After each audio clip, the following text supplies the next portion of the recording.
इसके first example में हमें दो वेक्टर ए और बी दिए गए हैं और हमें ए डॉट बी का मान ज्ञात करना है।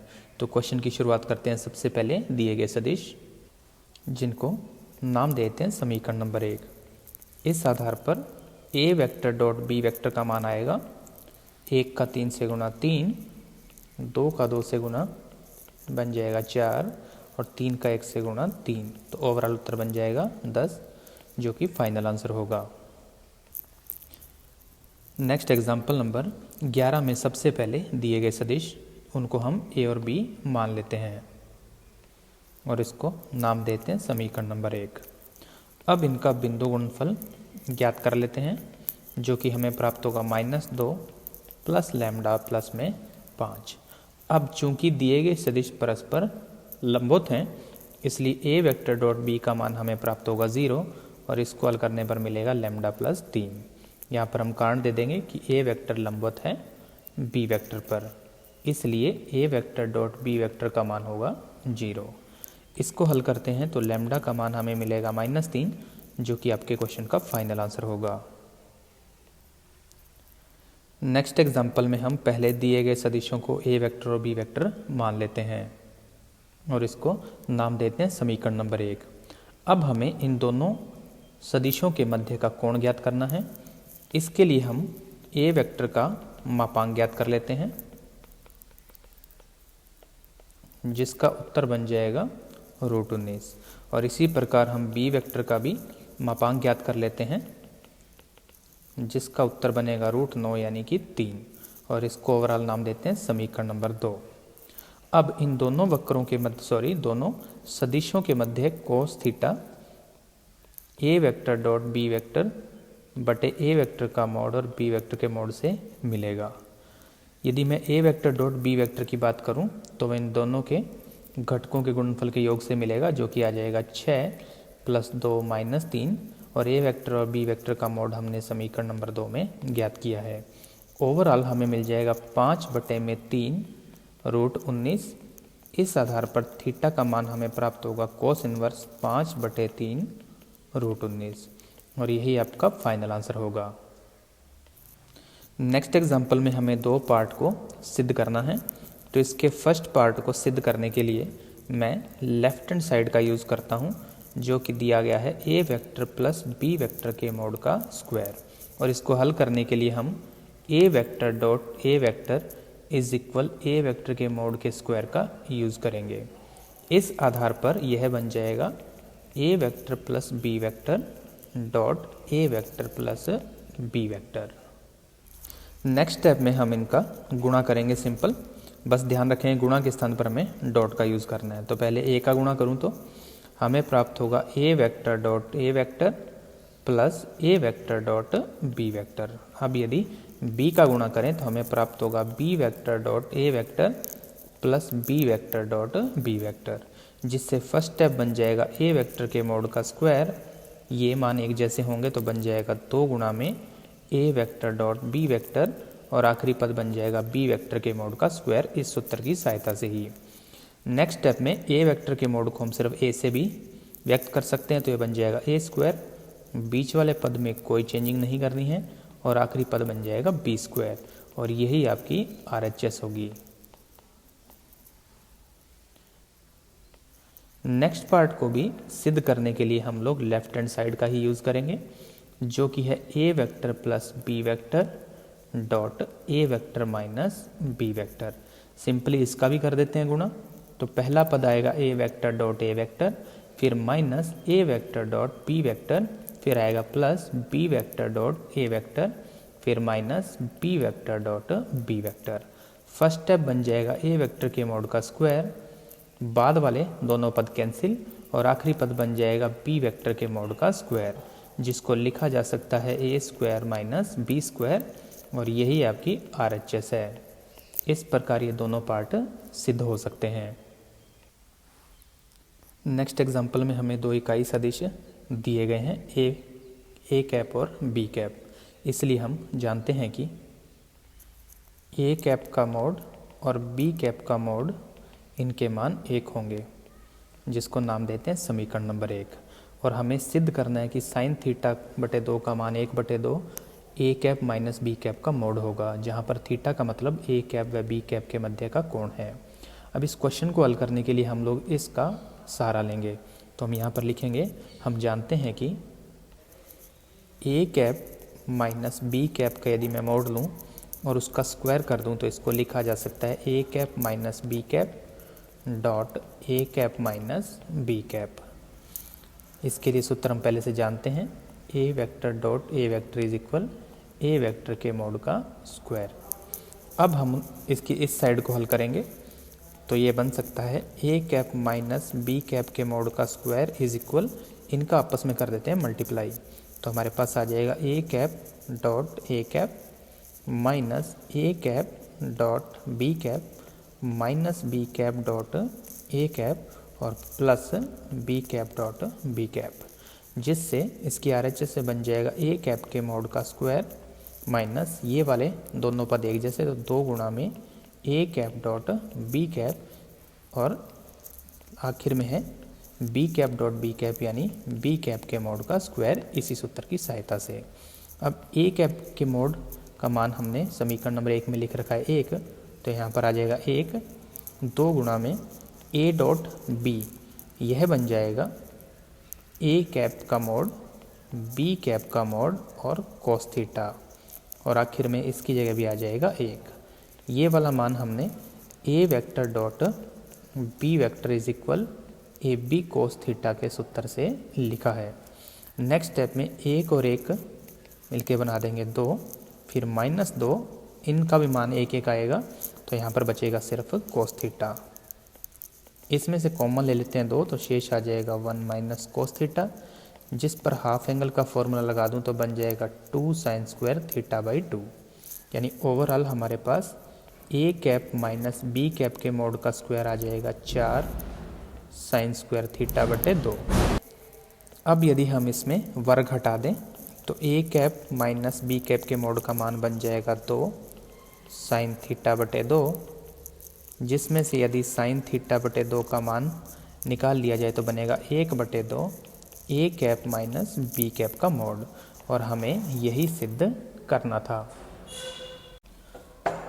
नेक्स्ट एग्जाम्पल हमारा मोस्ट इम्पोर्टेंट एग्जाम्पल है। इसमें हमें पहले दिया गया है कि ए बी और सी समान परिमाण के परस्पर लंब सदिश हैं। इसका मतलब यदि मैं ए बी और सी का मोड ज्ञात करूं तो उनका मान एक जैसा आएगा, और उसको हम ए मान लेते हैं और इसको नाम देते हैं समीकरण नंबर 1। और इसके साथ साथ ये परस्पर लंब सदिश हैं। इसका मतलब कि यदि मैं 2 का बिंदु गुणनफल लूँगा तो उसका मान 0 आएगा। इसको हम नाम देते हैं समीकरण नंबर 2। अब इस क्वेश्चन को हल करने के लिए हम लोग A vector dot A plus B plus C, B vector dot A plus B plus C vector और C vector dot A plus B plus C का मान ज्ञात करेंगे। हमें इसकी आवश्यकता पड़ेगी।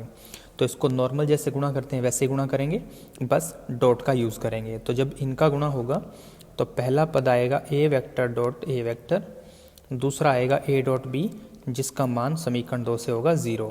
इसी प्रकार ए डॉट सी का मान भी आ जाएगा 0, जिससे ओवरऑल बन जाएगा वेक्टर ए के मोड का स्क्वायर, और वेक्टर ए के मोड को हमने समीकरण 1 में ए मान रखा है तो उसकी जगह बन जाएगा ए, यानी ओवरऑल ए स्क्वायर। इसी प्रकार दूसरे स्टेप में इनका गुणा करूँगा तो बी वेक्टर डॉट ए 0, फिर आएगा बी वेक्टर डॉट बी और B vector dot C vector का मान आएगा 0, जिससे ओवरऑल बन जाएगा वेक्टर बी के मोड का स्क्वायर जो समीकरण 1 से पुनः बन जाएगा ए स्क्वायर। इसी प्रकार आखिरी में बन जाएगा 0 plus 0 plus C dot C यानी वेक्टर सी के मोड का स्क्वायर यानी ओवरऑल ए स्क्वायर। इसको ओवरऑल नाम देते हैं समीकरण नंबर 3।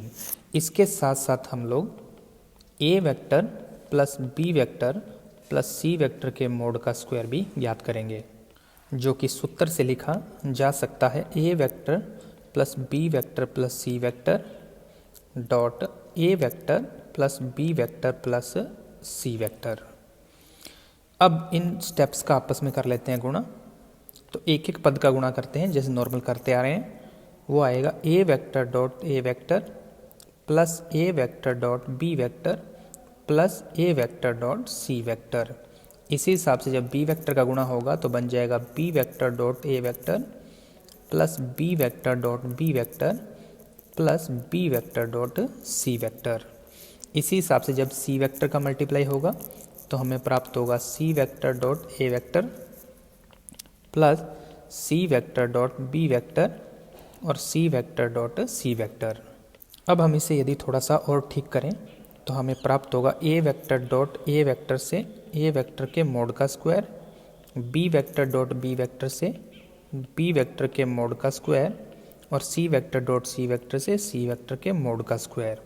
उसके अलावा जितने भी पद बचेंगे उनका मान समीकरण 2 की सहायता से बन जाएगा 0 और समीकरण 1 की सहायता से इनके स्थान पे लिखा जा सकता है ए। तो हमारे पास ओवरऑल आ जाएगा A vector plus B vector plus C vector के मोड का square is equal 3a square. यदि हम स्क्वायर हटा दें तो A vector plus B vector plus C vector के मोड का मान हमारे पास आ जाएगा अंडर रूट 3a और इसको हम नाम दे देंगे समीकरण नंबर 4। अब हमें a plus B plus C का कोण a, b और c के साथ ज्ञात करना है। तो यदि a वेक्टर और a प्लस बी प्लस सी के मध्य कोण θ1 हो तो cos θ1 बन जाएगा इन दोनों का बिंदु गुणन बटे में इन दोनों के मापांक।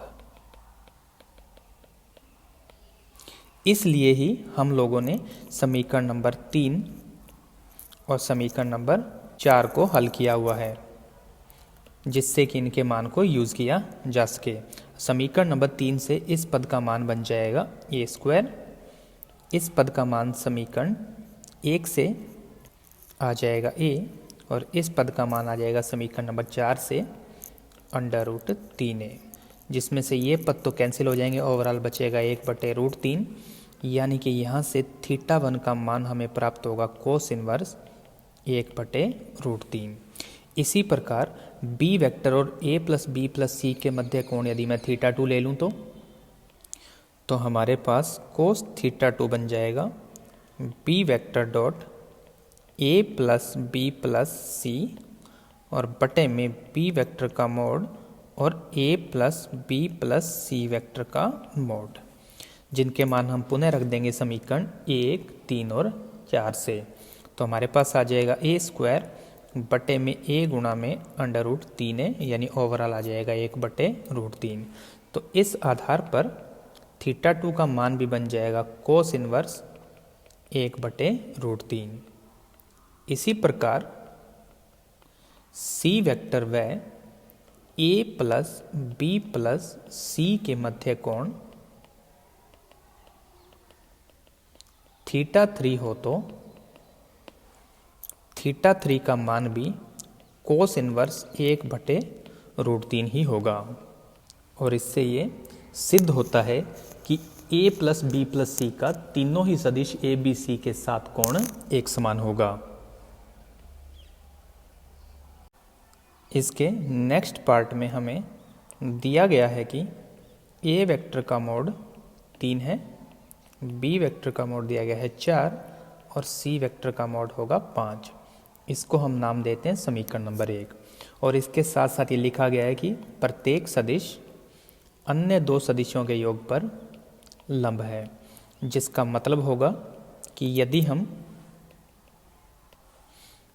a vector dot B plus C, B vector dot C plus A या ए प्लस सी और C vector dot A plus B, इनका मान हमें प्राप्त होगा 0, क्योंकि योग पर क्या बन रहा है, लंब बन रहा है।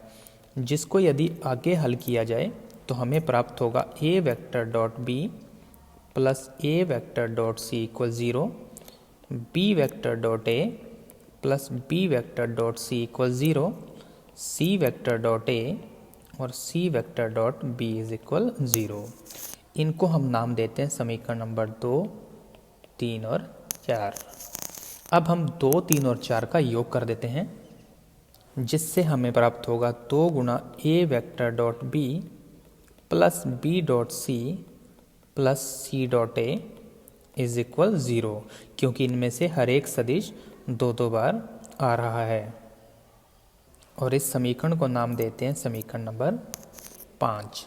अब हमें a plus B plus C का मापांक या परिमाण ज्ञात करना है, इसलिए हम लोग a plus B plus C का मोड लिख लेते हैं। लेकिन हम जानते हैं कि इसको इस प्रकार ना हल करके हम स्क्वायर के रूप में हल करते हैं, जिसका मतलब बन जाएगा a vector plus b vector plus c vector dot a vector plus b vector plus c vector, बिल्कुल पिछले क्वेश्चन की तरह है। और अब इसका पिछले क्वेश्चन के जैसे ही हम आपस में गुणा कर देंगे तो हमें प्राप्त होगा a vector dot a plus a dot b plus a dot c, फिर आ जाएगा plus b dot a plus b dot b plus b dot c, और उसके साथ आ जाएगा plus c dot a plus c dot b और plus c dot c।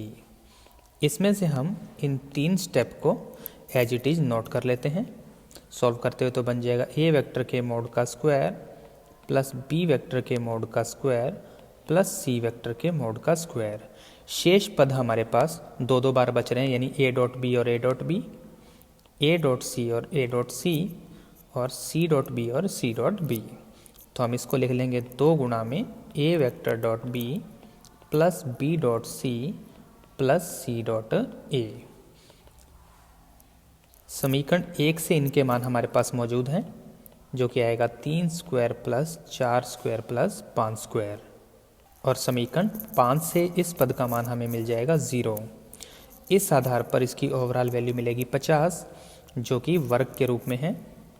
और यदि मैं सिर्फ a plus B plus C का मापांक ज्ञात करूं तो उसका उत्तर बनेगा √50, यानी कि 5√2 इकाई, और यही आपके क्वेश्चन का फाइनल आंसर होगा।